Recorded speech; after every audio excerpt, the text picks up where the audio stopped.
the term West Bank is an erasure term, and our enemies have many different ways to try to erase us. They try to erase our bodies with the Holocaust. They try to erase our memories by changing the names of places.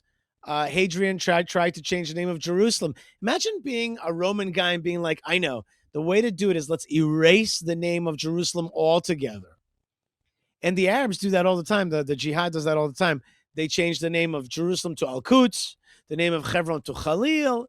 They're very good at that. They are the ultimate cultural appropriators. They just like take it to themselves, rename it, and it's really a very powerful effort. And yet it shall not succeed. No, it shan't. Am Yisrael knows its history, but there are forces out there that want you to forcibly forget and to attack the youth.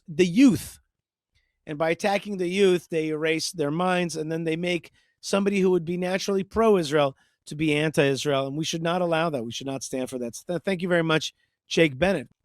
This is called a systematic strategy behind a West Bank media. Okay, this is the haters doing what they do, which is what Jake was just talking about, which is to create Judea and Samaria into West Bank and to create the Jews into an evil, to repaint and reframe the Jews as an evil entity that doesn't belong in the heartland. Let's take a look. While the world watches Gaza, another conflict burns relentlessly here in the West Bank. The land was intended to form the heart of a future Palestinian state. Instead, it was? This land was supposed to be a future Palestinian state? I thought it was supposed to be the heartland of the Jewish people. I never thought that it was supposed to be a future Palestinian state. No. That's not in my history books and not in my Bible either. It has been under military occupation for more than 50 years. It's true. It has been under military occupation because the Jordanians took our land and then we started liberating it, and we're still in the process of liberating it. But before that, it was always recognized as Jewish land, the heartland of the Jewish people. Before that, Jordan stole it away from us, and we liberated it 50 years ago. The only thing is we haven't fully annexed it, and that's a mistake. Hills, Israeli settlements spread. Illegal under international... Israeli settlements spread? You mean beautiful Jewish communities? When you show me this footage of this tractor and this house, the only thing I could think of is, I wish I had helped buy that tractor. I wish I could have helped that apartment building be built. That's the only thing I could think about. Can I have this much of a touch onto these projects? Thank you so much, anti-Israel media channel, for showing us this beautiful footage of the Jewish people returning to the land, the heartland of the land of Israel. National law, but funded and protected by the state. Since October 7th, 2023. It's not illegal under international law. We're the proper returnees of the Jewish people. We are the proper owners of this land. This whole business of international law is because the Arabs and others have taken over the UN and have made the UN say what they want. It's like, they're able to get the UN to the ventriloquists of the UN. There has been a surge of settler violence. But okay. Wait, what? What? Let's see that again. Hold on. Law, but funded and protected by the state. Since October 7th, 2023. Since October 7th. No mention of what October 7th is. There has been a surge of settler violence, land seizures, and demolitions. There has been more demolitions, thank God. There has definitely been more demolitions because our nationalist government is finally waking up to the fact that if we are going to hold on to this land, we got to push the bad guys back. A conflict shaped by decades of tension is hurtling towards a breaking point. They're always telling us it's hurtling towards a breaking point. They're always telling us it's hurtling towards a breaking point. It's hurtling towards a breaking point. Maybe it's actually hurtling towards a solution point. Did you ever think about that? That we're actually getting where the Jewish people are settling the land, and now our government. And there's been, by the way, been a big announcement today that the government is taking away all kinds of bureaucracy for Jews to purchase land in Judea and Samaria. So yeah, our state is finally waking up to the simple fact that this is the heartland of the Holy Land, and we got to own it and control it and govern it. The story of a front line that shapes life in Palestine, how the West Bank came to be, who the settlers shaping its future are, and what is at stake for the people once promised a Palestinian land. Which Times is this, please? Which Times is this? The London Times? Which Times is who put this video out? Okay. And I love this thing. It's like, oh, it was promised to Palestine. I mean, speaking of promises, who has this land been promised to? I know it's the people that they call this land the promised land. But you see, they flip it all on their head, don't they? They just flip it all on their head. They just tell you the Times explains that it's been promised to the other guys. What a great newspaper you must be that you're explaining to them that the promised land is promised to somebody else. Silly. In 1947, okay, see this Palestine session opens business? That was the name for the Jewish, that was the name for Israel back then. The UN decided to partition what was known as Mandatory Palestine into an Arab state and a Jewish state, as a result of increasing tensions between Arabs and Jews. Okay, just let the fallacy here is huge, and it's very important to knock this out. First thing is, the Arabs had been terrorizing the Jewish returnees to the land for 20, 30 years before the UN decided this. At the time, in the early 1900s, the British, who really controlled the world, recognized Jewish rights in the land of Israel and started restoring Jewish rights in the land of Israel, came out with the Balfour Declaration. And then at the end of World War I, the League of Nations recognized the British idea to reform a Jewish state in the San Remo Accords and in the Mandate for Jewish Palestine. So that was what was happening then. Then that body was disbanded, and then a much more Arab-centered body, the United Nations, was born. And this body had a general session. What's it called? Not a Security Council, but a general plenum, and they made recommendations which they affirmed. They did not make a decision. It was not binding in any way. It was just a resolution. So they resolved that they agreed with the commission that wanted to split up. But the Arabs rejected it. They went to war immediately. It was a non-binding resolution. And so all this stuff that the UN decided is a sham. The UN really didn't decide. It was already decided a long time beforehand. On top of that, remember, there are 22 Arab countries, right? And this was the only Jewish state on its ancestral homeland. And the Arabs wanted to reject it. So this idea of like partitioning this thing was just a way to allow the Arabs to make war against Israel and to destroy it. And Great Britain, which had controlled much of the region after the collapse of the Ottoman Empire, was ready to hand over this escalating situation to someone else. In 1948... No, they were willing to hand it over to a Jewish Israel. And that was the way that they originally thought about it. But then they started reneging because of Arab oil. Okay. So this is the Sunday Times. Okay. I mean, the Sunday Times, we know what London is. We know that it's an Arab state today, right? I have an Arab living in London. He writes to me all the time. He's like, Shabbat Shalom from Londonistan. Okay, we know what that is. But like, look at the way that they erase the fact that Israel had a first temple here and a second temple here, and then was recognized as the indigenous people of this land. Like, all that is erased. All they could tell you is, yeah, there was a little bit of a Jewish state. There was supposed to be a Palestine. They're not going to even tell you that the Arabs attacked Israel and tried to destroy Israel. They're not going to even give you the full story. Let's see. After Israel declared independence, war engulfed the region. By the time the guns fell silent a year later... You see that crap? You see that? Israel declared a state. There were guns in the region until it fell silent. You mean the Arab world tried to destroy the little fledgling Jewish state after the Holocaust? Oof. What a liar you are. What a liar and wordsmith of lies you are. You just erased the Jewish story there, right? You erased the Arab complicity in the Nazi idea of a final solution. You could have been like, oh, yeah. And Haj Amin al-Husseini was a serious jihadi Nazi, and he tried to destroy the Jews. And they tried in 1948 to really kill the Jews, and they almost succeeded. But, the promise made thousands of years ago by God to the Jewish people that he will bring them back is coming to fruition, and the world recognized that. No, none of that. None of the complicity of Nazism by the jihad forces, and not the heroism of Israel to hold back against the guns. The guns, okay? The guns are the guns of the jihad. Israel held most of the land. Egypt took Gaza. Jordan took the West Bank and East Jerusalem. They took it by fighting Israel and splitting up Jerusalem, this fake country called Jordan. Okay? This fake country called Jordan, which was British led. All right? Almost destroyed Israel, but took a huge chunk. They took our heartland.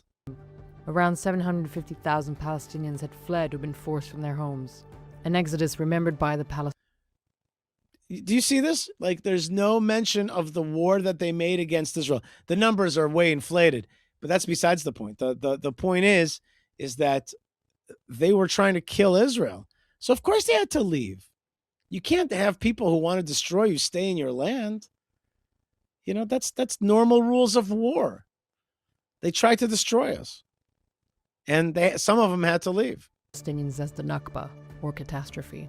So they call it the catastrophe because they lost the war to destroy Israel. Then, 20 years later, Israel captured the West Bank and East Jerusalem from Jordan in this. Right, like as though Arab armies from Egypt and Syria and Jordan weren't amassing to destroy the Jewish state, as though they didn't say, we're going to finish off the work of Hitler. Like, Israel captured this land. Do you see how framing here is everything? Like, this whole video is just a sham lie. It doesn't even tell you that the Arabs amassed to kill the Jews, and the Jews defended and pushed back the Arabs. By the way, when you win land in a defensive war, then you get to keep that land. That's a basic principle of international law. 6-Day War. This would mark the start of Israeli occupation. 1960s.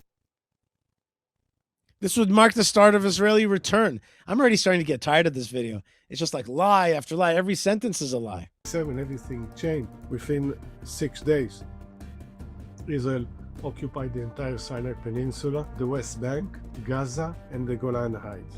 In 1993, So in 6 days, Israel recouped its land, liberated it from Egypt, from Jordan, from Syria, and held on to it. That was good. That was a really good thing. And what Israel should have done is annexed it, gotten rid of the jihadis, and made a big and beautiful and bold and badass Jewish state. Sadly, this next screen is very sad for me. after decades of attempting to manage the occupation of the West Bank and Gaza, the Oslo Accords were signed. Which was supposed to be a transitional arrangement between the Israelis and the Palestinians about moving it towards some form of Palestinian governance. The Oslo Accords.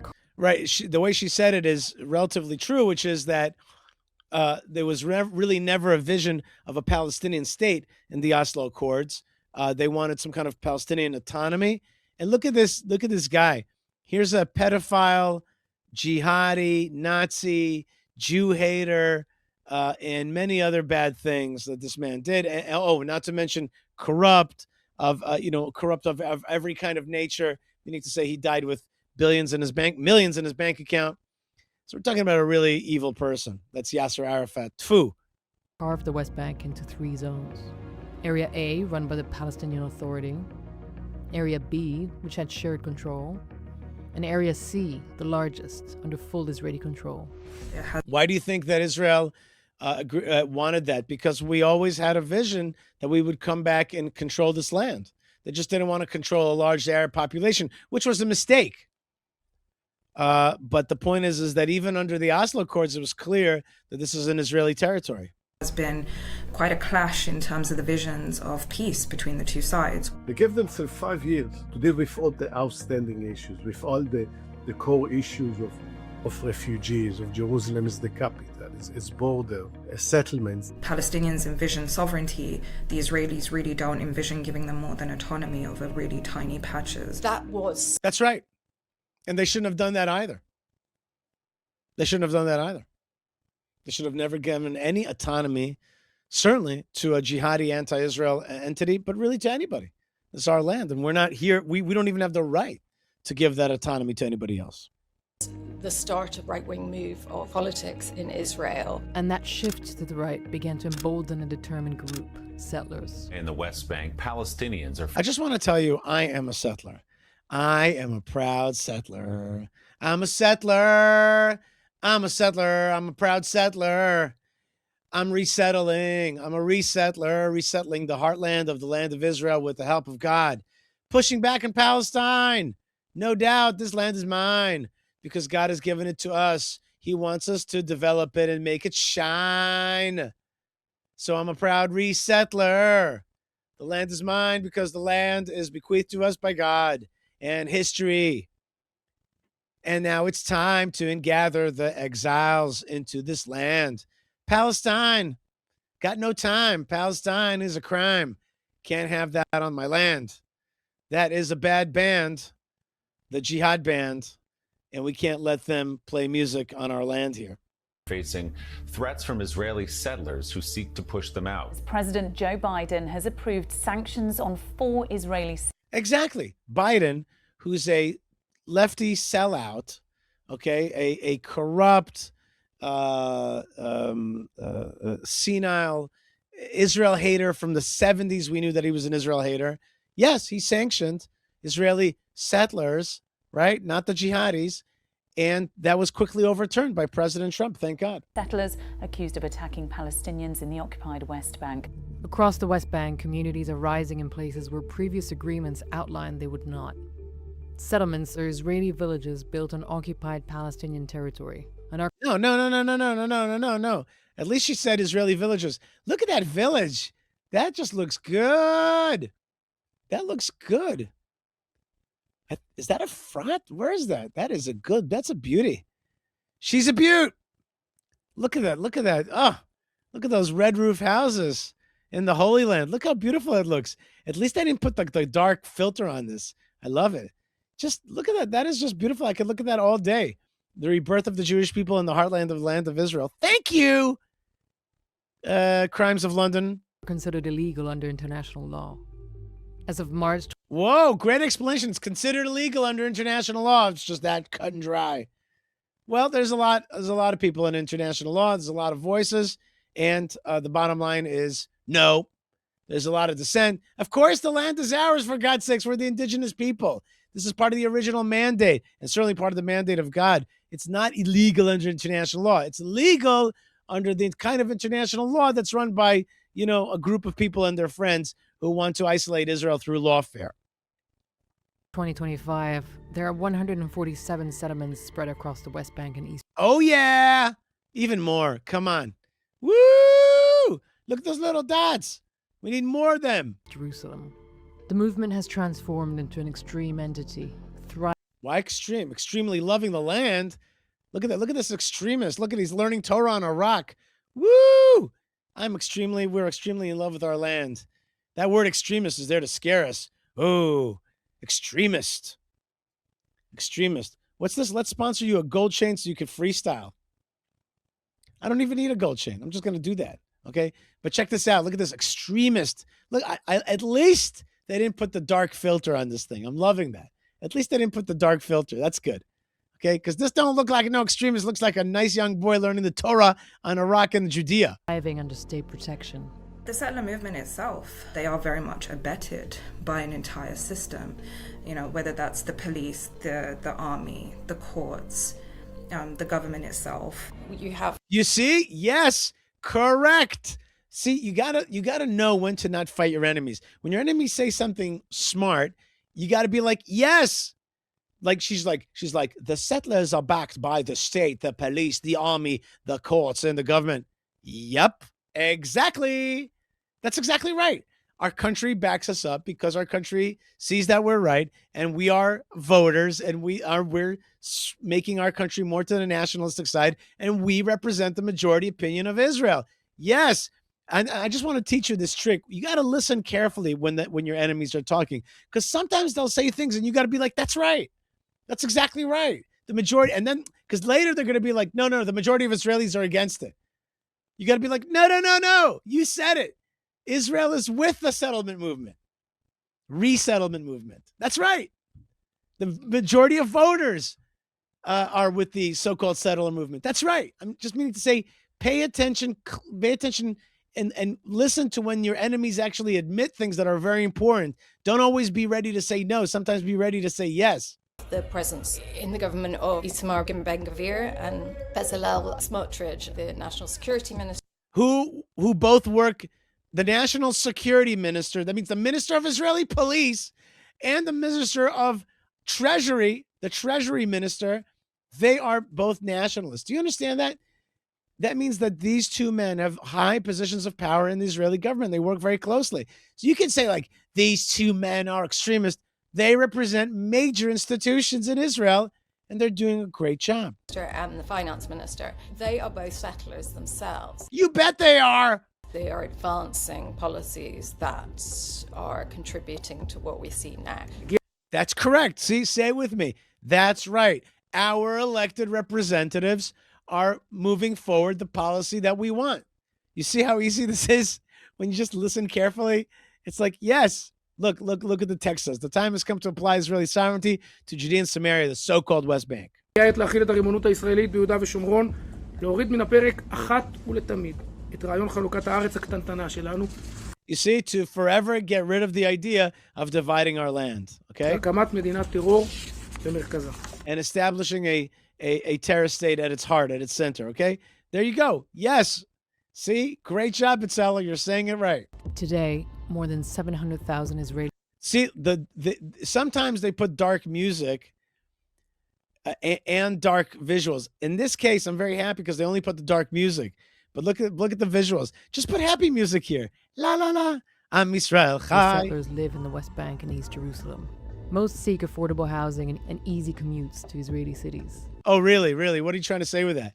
You're trying to say that it's that people want a decent life, so they move to Judea and Samaria, but they're not ideological. Listen to me. We have ideological people. We have people who want to be here from economics. It really doesn't matter because we have every right to be here. And if it's cheaper housing here and better air because it's in the mountains, well, great. That's good also. You know, nothing wrong with that. It's like saying he married her only because she's a great cook, a great conversationalist, is beautiful, and is a good mom. You know, yeah, all those things are good. All those things are good. There's nothing wrong with people wanting to live here because it's cheaper housing. Good. Affordability is good. But some are driven by religious nationalist ideology. Yeah, religious nationalist ideology. Sounds scary, but I think it's actually kind of nice. Religious and nationalist. Both of those good things. Beyond official settlements, a new wave of outposts have surged. Makeshift camps built on hilltops in occupied Palestinian territory. No, they're really nascent Jewish communities, farming communities on ancestral Jewish land. It's often just caravans or vehicles or huts. What do you, like, look at this lady. I don't usually use this term, but like what a Karen she is. It's like, she's like a white woman going to tell us how the Israelis are occupying. Why don't you just go back to your little London and have some coffee somewhere? What are you even dealing with our issues for? I know you don't give a hoot about the 50,000 Iranians murdered in the streets. I know you don't give a hoot. You know, this white colonialist lady, you know, who's got what to say about Judea and Samaria because she's a Palestine lover, you know? Why don't you just go, why don't you deal with the problems in London or you know, show that you care about something else. We know what you're about. You're just about shrinking Israel and hating on the Jews, and your cudgel is so-called Palestine. And that will be what is called an illegal outpost. They start as illegal, doing illegal things. Their start is illegal, but doing illegal things, like making a farm on an empty piece of land that belongs to Israel. Okay, so now that is illegal, okay, because I don't like it. Okay, so I say you word illegal, though it's very little to do with law. And then, in due course, the government legalizes. So actually, they become legal. So the thing I said a minute ago, not true, because they are actually legal through the government making legal, they make the law. So actually, they are not illegal. And then they become a settlement. Groups like the Hilltop. All right, we have Israel Bethel writes, "Free Palestine, you are free to go indeed." Ha ha ha. All right, thank you very much, and thank you for that super chat. Youth are notorious for this. They are repeat offenders. They are known to the Israeli establishment, and nothing has been done to rein in their capacity. They are probably one of the most dangerous group of settlers. Okay, I know a lot of hilltop youth. I know a lot of nascent farmers, and I want to tell you something. The vast majority of them are law-abiding, working with the army, working against the real danger and threat, which is the jihad, the Euro-funded jihad in our land. That is what we're really dealing with, okay? There is a minority that is, let's say out of control. They're dealt with by the police. But the bottom line is these kids are heroic. Heroic. Okay, they're really holding on to the land of Israel, and I think that they're heroic, and they're pushing back on very scary jihad. Because they stop at nothing, and with complete impunity. The number of outposts I don't know what that picture was. I think most likely it looked like training of some kind. I have no idea what that video was. Certainly it didn't look like he was shooting real bullets there. has continued to increase. Violence has also escalated. In the same period, Violence escalates because most of these kids have to push back on jihadism. Okay, and I don't know how escalated it is. I don't know how escalated it is. I don't see it. I'm driving here in the roads between Gush Etzion and Hebron every day, and I don't see it escalated. 612 Palestinians and 24 Israelis were killed in clashes in the West Bank. Clashes? You mean terrorists are shot by the IDF? Is that the image that you're showing? Look, they were talking about settlers. Now they're showing you soldiers, super soldiers, dealing with jihadi Arabs in bad places like Jenin. It made the headlines when Audeh Hatalin, a Palestinian teacher who helped film the Oscar-winning documentary No Other Land, was shot dead during a confrontation with settlers. The man accused of shooting him, Enon Levi, claimed self-defense and was ultimately freed after 3 days of house arrest. Okay, so, right? You see, I don't even know the story very well, but like even they have to admit, like, yeah, he claimed self-defense because they were trying to kill him, and that he pushed back on these guys because that's what happens in the Middle East. When you push somebody around, they're going to push back. He's a settler sanctioned by the UK and the European Union. For Palestinians in the West Bank, land is not the only contentious issue. There are many restrictions to their daily lives. Why do you think that the so-called Palestinians and so-called Palestine have restrictions? Is it because they have jihadism? Because they have hundreds of thousands of illegal weapons? What do you think happened in Gaza? We took our eyes off of Gaza and look what happened, right? So what do the thing to really do is to evacuate all the jihadis out of our land. But Israel's not doing that yet. But what do you think what you're seeing here is to make sure that there's not going to be an October 7th? That's exactly what the Israeli army is doing in these Arab-dominated areas where jihad is rampant. By the way, when I say rampant, but not at all, every Arab there is jihadi. Not at all. There's tons of Arabs that want to be freed by the jihad, from the jihad, but we know that they are the ones that are always terrorized by the jihad. Just like when Hamas took over Gaza again recently, what did they do? The first thing they did was to kill pro-Israel Arabs. But these lefties, they never talk about them. Right. The silent group suffering are the Arabs that want a normal life. These jihadi people are oppressing them. And exactly right. It's exactly right. There's a lot of oppressed Arabs. And actually, I don't think Israel's doing enough to liberate them, personally. In fact, it is that buses that, only Jewish people can use, or roads that only they can use. Are you joking me, bro?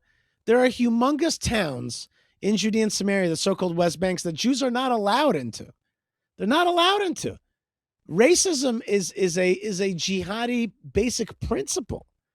The Mahmoud Abbas has said many times, we're going to make this land Judenrein. What are you talking about? How backwards can you be? How sellout can you be? And checkpoints that, Palestinians can wait for hours. Checkpoints, most of the time, are both Jewish. Jews also have to wait in these same checkpoints. But yeah, that's what happens when you have a terrorist entity trying to sneak bombs and weapons into your mainland. And young soldiers can decide if you can go and visit your family and friends. Good. Who else is going to decide? We have young soldiers holding the line, like Yo's son. The Israeli military will take a buffer zone away from your land to provide for the settlement, even if that's your private land. That's what happens when you are a terrorist ideology. That's what happens when you have jihadism in the land. That's what happens when you don't want to cooperate with the governing state. Home demolitions can sometimes serve. Home demolitions come because of Arab land grabbing and squatting, which is totally what they do. They put up these houses in 2 weeks on land that they captured. As a form of collective punishment. Relax, Karen. Feed your cats. That's what I'm saying. Like this lady's like the real, like there's the, and she's such a British, they have these things sometimes where they like these like, they like, she's like a colonialist, you know what I mean? She's going to tell us everything. So, she's going to tell us, somebody just wrote something made me laugh. Yishai, stop speaking so much common sense. You're confusing the mob. And we're only in the halftime show here. All right, let's get back to the Sunday Times narrative of Israel not belonging in the land of Israel. Or sometimes they don't really need to give much of a reason at all. And it's not just home demolitions, it's also sometimes internal civic infrastructure like water lines, sanitation, healthcare facilities. Palestinian. Yeah, Israel's trying to shut down sanitation. I mean, I have so much to say about this, but let me just say that south of Hebron, there is a river of sewage flowing through our biblical hills. Why? Because the PA refused to use a water treatment plant that the Europeans built because the Jews also use it. So they refused to use it. So they have no problem just literally making the beautiful hills of Judea putrid with sewage because they don't want the water to be cleansed and also benefit the Jews. I mean, the amount of poisoning that they do on the daily basis, it's just so sick. I was down there and I just saw this just river. And I was like, this is a nice looking place to have a river through the mountains. It's going right through these kind of mountains. And it was just sewage when we got close. I could already tell from a distance because there was nothing growing around it. And so this is such a lie that it's Israel that not giving you water. Israel is the system that brings the water in. Okay. But these guys, they don't want to love this land. They want to desecrate this land. Livelihoods are also heavily threatened in the West Bank. The harvesting of olive trees. All right, so now we're going to get the classic, the Arab is the indigenous ancient person of this land, and this big white colonialist army is stopping you from doing that ancient rite of olive picking. And this has been a very effective kind of narrative. Obviously, part of how they do Palestine is by sending out the simple farmer and sending out that simple, we're the indigenous. And sadly, Israel falls to this as well because we don't put out enough images of our indigenous olive picking. And the olive oil of the land of Israel was legend in the ancient world. And we're making olive oil today as well. But they've managed to kind of hold on to this, narrative, that weave the narrative that they're the pickers of the olives in the region. And every year they make a big conflict out of it. And it's all Eurojunk sponsored. Okay, Eurotrash sponsored. It has long been a flashpoint between Palestinians and settlers. It's a cultural moment. I think it's an annual cultural moment. And see, it's an annual cultural moment. They're going to ride this thing all the way. And they're going to say, you see, they're the ancient peoples of this land. They're not going to tell you that the British, the Arabs, most of them came to the land of Israel in the 30s and 40s because Israel provided an economy. They're not going to tell you that the Arabs tried to destroy the Jewish people and been terrorizing us for hundreds of years. They're not going to give you all that story. They're not going to tell you that in 1267, the Mamluks, the Arab Mamluks came to Hebron and kicked us out of the Tomb of the Patriarchs and Matriarchs, which is our building. And it took 700 years for us to be able to return. No, they're going to give you this whole narrative of these people who are the indigenous, they're the farmers, and this big white army is terrorizing them. Picking of olives and the pressing of olives, and it becomes a bit of a community activity. What we tend to see is the destruction of land, olive trees, equipment. An already poor harvesting season this year.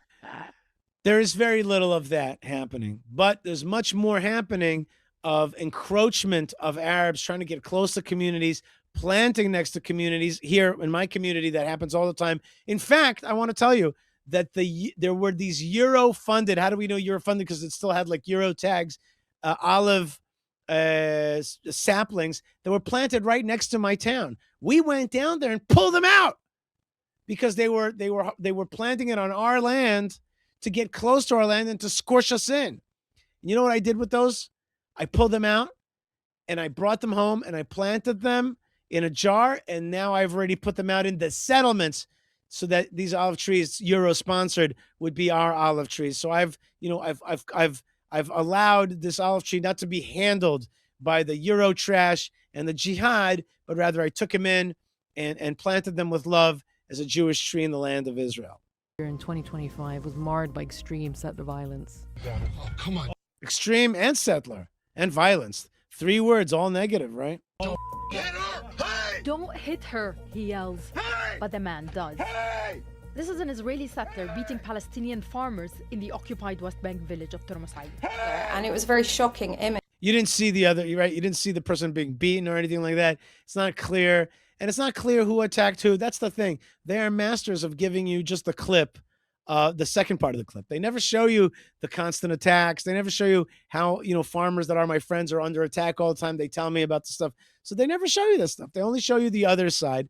They're masters of clipping whatever they want to show you. You can see this whole thing has never been about. Here's Karen right there. You never got the whole time. There's never any Arab violence. And by the way, there's no jihad in this whole video, right? From the slimes of London. They have not one video, not one word in this video that says to you, oh yeah, there's this jihad thing. No, it's just farmers. They don't tell you that they made wars against the Jews. They don't tell you that they, worked with the Nazis. They don't tell you that they have a Hamas jihad ideology. October 7th is just a date, but nothing really happened. They hide the truth. They lie about the truth. They don't tell you their ideology. So how could you trust this, Karen? You can't. But, I think that these things do happen all the time. You could see this mob of settlers sort of coming and descending on the villagers. The message is for them, you don't belong. And if you think you don't belong here, we will make your life impossible. So what is the solution to... I think the message is the jihad does not belong here. I think that's true. I think there should be a message like that. The jihad does not belong here. If I was being interviewed right now and they said to me, Yishai, is the message you don't belong here to the Arabs? I'd be like, no, the message is jihad doesn't belong here. Hate of Israel does not belong in our borders or on our borders. That's true. We're going to push back on that. Ever worsening situation in the West Bank. And how can lasting change be implemented? There has to be outside intervention because Israel currently has got no appetite or reason to compromise. In the perfect scenario, it's true. We don't have an appetite to compromise. You see, if I was being interviewed and they said to me, well, do you have an appetite to compromise? I'd be like, no. Why should I compromise my tiny little Jewish state, tiny baby little Jewish size Jewish state, tiny size Jewish state in the Middle East and give half of it to the jihad? Why would I give away my ancestral homeland? Would Arabs give away their land? Of course not. So why would I give my land to the jihad, which is going to use it against me? Why would I give away my heartland? Why? Of course not. I don't have an appetite. Do I have an appetite for compromise? No. After hundreds of years of persecution and thousands of years of not being on my land, why would I want to give away my land to my haters? That's dumb. Yeah, Israel does not have an appetite for compromise. That's true. As things stand now, you would have the international community act as a deterrent where it would... Oh, look, it's the Europeans. They're going to fix everything around here. We should listen to them. They're wise, the Europeans. They're really doing well also in their lands, right? You know what I mean? Here, Sivan says it's not about land, it's about the caliphate. Well, the caliphate is in Iran. The caliphate's in the European Union. There they are right there. Okay, we're going to trust these guys? These colonialists? They're going to be the smart ones because they went to the Sorbonne? Rein Israel's capacity. Ooh, the UN! One of the most ineffective bodies that has ever been created. What an international joke the UN is. By the way, any organization that starts with the word un, like they have all these uns, UNRWA, un is to undo, right? Like, just don't trust anybody called un. He's not a builder, he's an un, right? Okay, let's keep going. Where Palestinians that have been displaced in the West Bank would be allowed to return back. Displacement? 50,000 Iranians been killed in the streets. 10 million Syrian residents have been displaced towards Turkey and towards Europe. Okay? You want to talk about displacement around here? You want to talk about displacement? Just when Hamas took over now in Gaza, did you see them killing people in the streets? I mean, you want to talk about displacement? You want to talk about displacement? You have this thing called the jihad. It is the displacer. Not to mention, the million Jews that were kicked out from Arab countries with the birth of Israel. They are the masters of displacement. Where a lot of those sort of disruptions, like makeshift checkpoints and barriers, will be removed. Or you can offer them an alternative in which innocent people won't be killed on a daily basis. Innocent people are not killed on a daily basis. Okay? Innocent people, like when you hear this guy talking, it's like innocent people are literally not being killed on a daily basis. It's rare to hear that somebody gets killed here in Judea and Samaria. And when they do, it's oftentimes when the army takes out terrorists. So just this language, innocent people being killed on a daily basis, that's simply not true. Simply a lie to make this video and to make you be like, whoa, Israel's bad. And people won't be imprisoned or kidnapped and the rest. I'm optimistic because I think... What? People won't be imprisoned and kidnapped? The only kidnapped people is by the jihad. Give the jihad the power over your land, and guess what's going to happen? Guess what's going to happen? There's going to be kidnapped Jews. This is possible, but it's possible. Look at this. Look at this imagery, this sick imagery, where the United States brings an arch terrorist to the White House lawn and a Jewish leader who's willing to renege on the Jewish land, on the promise of the land of Israel. And this sick moment of Oslo, this is a horrific picture on the screen. Land of Israel being given away by Jews, like the sin of the spies, jihadists getting empowered, and all under the guise of America. And where did it all end? It all ended in horrific bloodshed. Oslo has never given any peace to the Jews or the Arabs. The Arabs are always complaining to me. They're like, you brought these jihadists to take over this land. It was your idea, you and the Americans. Look what you've done. You've brought no peace to us. You've brought us. Our kids are being brainwashed. Our money's being stolen. Our people are being tortured by the PA. And this is what the Times, Sunday Times, is telling you. This is what's supposed to be good. Pathetic, really pathetic, and like and has nothing to do with what the people of the region actually want. Nobody wants this. Ask anybody, any Arab, even an anti-Israel Arab, do they like Mahmoud Abbas, who's this guy's Yasser Arafat's continuation? They say, we hate this guy. He's totally corrupt. The whole thing's a sham. But only we put our mind to it, and there are the forces there of can make a better. Wait, is the word peace coming back soon any moment now? So, a better Israel-Palestine, a better world generally. You look at the world around and you have some question marks about this ability. But all wars come to an end. It's just a question. All wars come to an end. That's just another way of saying peace. And instead of recognizing the real enemies of this region, which is the jihad, instead of recognizing that Israel is going to be here forever, this whole program was geared to do one thing: to shrink Israel. To shrink Israel, both physically and in your mind out there. That's what the Sunday Times is trying to sell you. It's the cost on the way. Okay, well, the Sunday Times. Well, they should be absolutely ashamed of this ridiculous, 9 minutes of propaganda junk that will bring no goodness. All right, my good friends, I want to wish you blessings from the land of blessings, and I want to invite you to come to Yishai Fleisher TV. Please like, subscribe, comment, become a member, get stuff from our web store and Yishai Fleisher TV. Malka Fleisher created stuff. Remember, you're part of the Liberation Nation when you are plugged into Israel. You are plugged into something amazing. If you want me to come to your neighborhood and your community and your congregation, you can write me an email, yishai@yishaifleisher.com. And I will be flying out to Florida this week. I will be in Florida for a few days and then in New York for a few days. So if you want to connect with me, especially if you have a group and you want to make it the land of Israel strong, you can write to me, yishaifleisher.com. I'm going to America to visit, but I believe in go big and go home.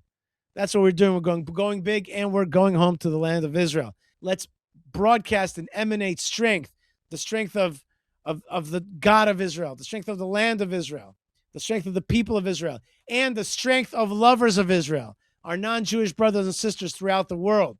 They are out there. I know you're out there.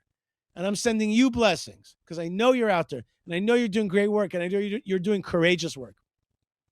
With that, friends, we finish off. We have much more broadcasting to do here at Yishai Fleisher TV. Thank you very much, Yo, for your amazing assistance. May God bless you. May God protect your son, who's a fighter in the IDF. God bless all of you guys wherever you are. Stay tuned, stay strong, stay connected. Lots of love, lots of blessings from the land of blessings, and shalom.